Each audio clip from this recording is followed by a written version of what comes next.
With the release of Faith and Fury providing rule support to the traitor legions, I can't help but feel uplifted for my traitorous brethren.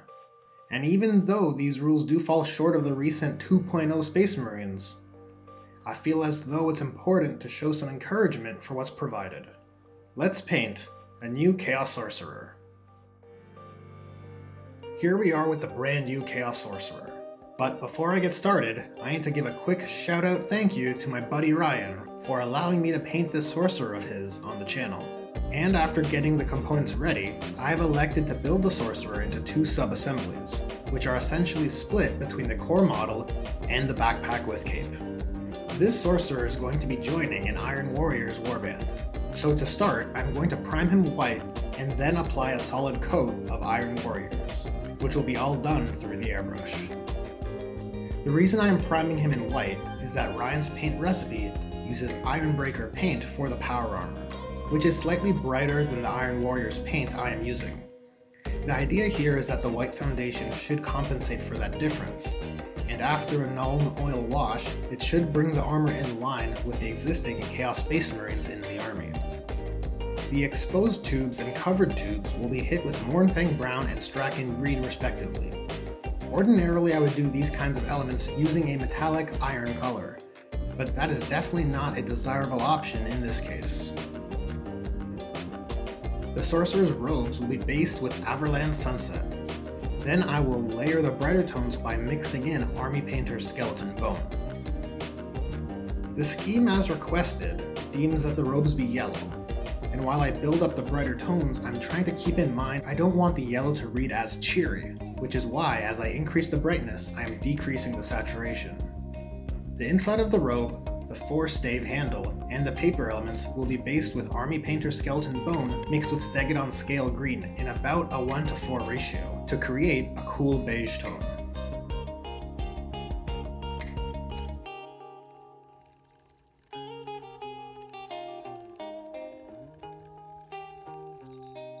The armor joints, 4-stave ring, and the inside of his mouth will be hit with a solid coat of Abaddon Black. The black leather and fabrics will be done using Abaddon Black mixed with a tiny amount of Army Painter's Griffin Blue. My logic here is as follows.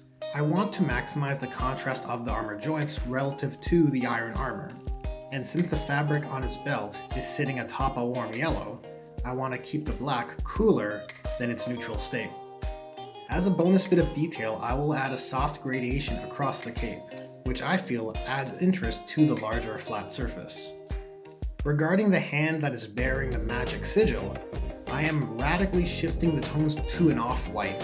This will make the dry brushing of the sigil, which will be done later, better blend with the glove. The brown leather details, such as the pistol holster and book straps, will be based with Rhinox hide and layered with Mournfang Brown. And the inside of the cape will be based with Rhinox hide and Mephiston red mixed in a 1:3 ratio. Then it'll be layered brighter by mixing in a small amount of Kislev flesh. Similar to the outside of the cape, the inside is being radiated in the same manner, with the brightness increasing as we go further out from the model. The beige bone elements will be based using Steel Legion drab mixed with Army Painter's Skeleton Bone. And then I will layer up the brighter tones by shifting the ratio more towards pure Skeleton Bone. On the black bone elements, I will create a gradation ranging from Abaddon Black to Model Colors London Grey. When doing the brighter bone tones, I decided to also hit the teeth as well. I find these arching demon horns to be a really cool detail, and given their angular shape, I figured it would be a nice point of interest for some tonal variety. For the sorcerer's face, I will apply a single coat of Kislev flesh. Because it is a layer paint, it will need multiple coats to cover the primer completely. In an attempt to take advantage of that, I will mix in a tiny amount of contrast Halisar blue for the lower third of this face. All of the Horus eye and ocular details will be blocked in using Mephiston red, and then layered brighter using Wild Rider red.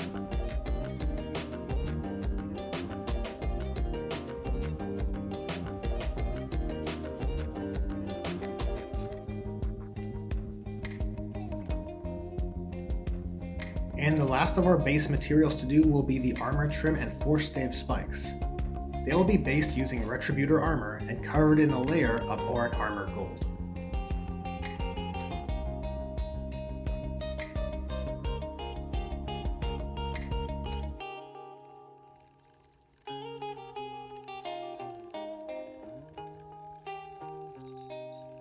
Now we are ready for our washes.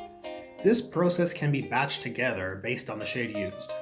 I'll also mention at this time, I will evenly be mixing each wash used with Lamian medium. The components using Nuln Oil will include the armor, the cape, the piping, and the metal accessories. The components using an Adrax Earthshade wash will include the yellow robes, the paper elements, and the bone elements. The skin will be washed with Reikland Flesh Shade. Colia Green Shade will be used on the Force Stave rod. And lastly, the gold elements of the Force Stave will be washed with Cassandora Yellow mixed evenly with Reikland Flesh Shade in place of the Lamian medium. With the washes now dried, it has made a big difference adding dimension to the model. Now it's time for the highlights.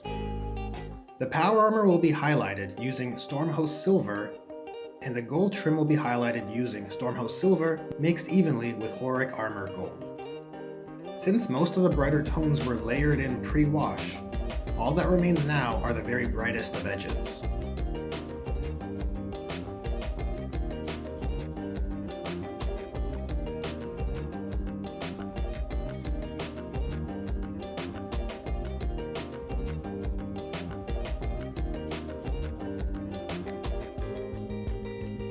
The yellow fabric will be highlighted using Ural Yellow mixed with Army Painter's Skeleton Bone. Yellow can be an extremely potent pigment, especially for a largely monochromatic armor scheme like we have with the Iron Warriors. So I'm doing my best to keep the bright Ural Yellow to a minimum, only using it for the brightest areas of the cloth. And I will hit the brightest areas of the skin with Kislev Flesh mixed with a small amount of Skeleton Bone. Then I will mix Volupus Pink and Contrast Medium to add some more warmth and definition to the facial features. Here I'm taking special care not to hit the darkest areas that have been defined by the Reikland Flesh Shade wash.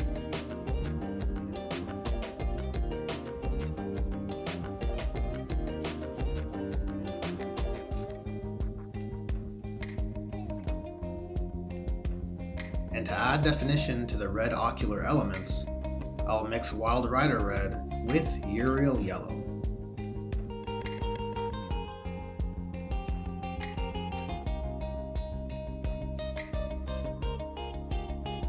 And lastly, we have the special effects of the model, which is the glowing sigil. I have been informed that more often than not, this sorcerer will be given the Mark of Slaanesh.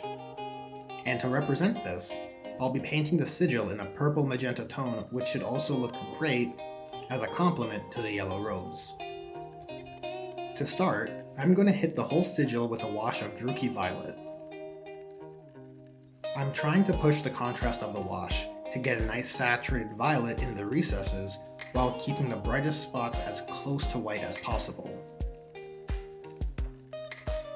Next, the plan is to create the brightest points and the glowing effects by mixing mottled color fluorescent pink with white scar, followed by a second application using fluorescent pink mixed with Army Painter's Griffin Blue. Using a dry brush method and building up the tones gradually, I will brush across the sigil to catch the highest points.